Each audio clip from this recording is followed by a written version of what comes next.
Facebook, what's up? Church Hurt 2/16/2020. Oh my God, there's so many things I can talk about, and there's so many ways I can talk about it. I'm going to talk about communication today, right? I'm sorry I had to get to y'all early. I've been running. I got up. I had to open up the church, put some salt down and some other stuff. So communication is key, right? Communication. Nobody can read your mind. Nobody knows what you are thinking or how you are thinking it. So it is inevitable that you communicate.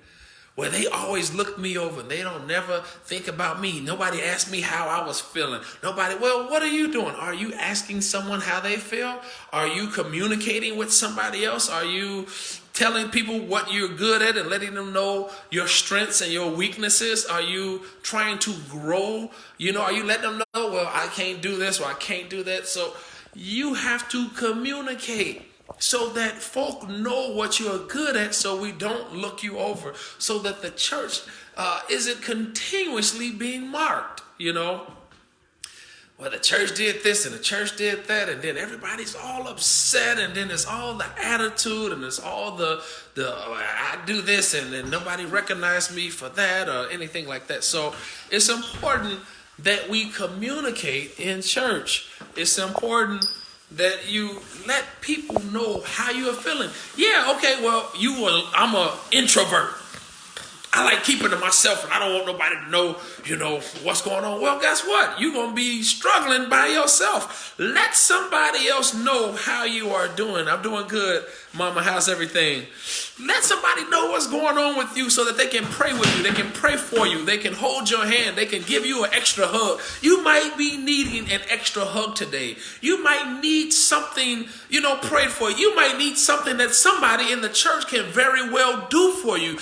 But because you call yourself private and you call yourself mad and you call yourself hurt, you are not speaking and you're not being vocal. You're not being communicative so that people, is that even a word? Communicative? Oh Lord, I just made something up.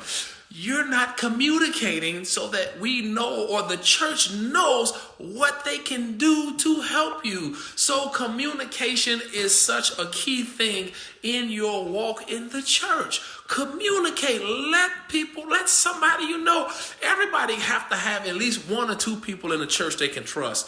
If you don't have them, maybe you need to pray and ask God to find you another church. But you have to have somebody that you can look to as a mentor.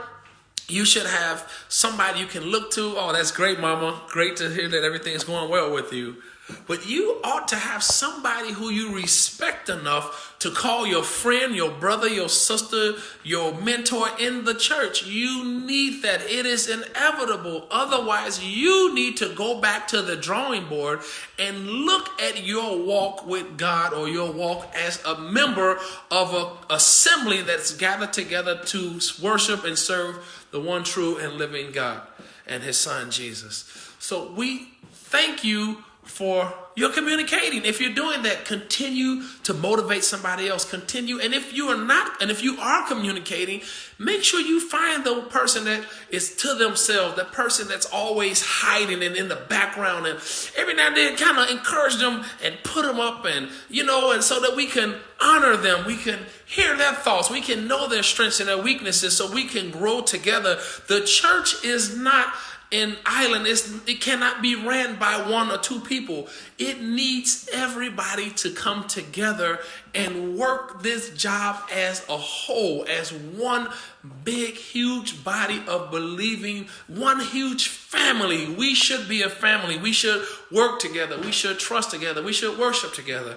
So with that being said, breakfast is ready. I can smell it. Somebody got my breakfast. I'm going to get it. God bless you. God keep you. Go to church.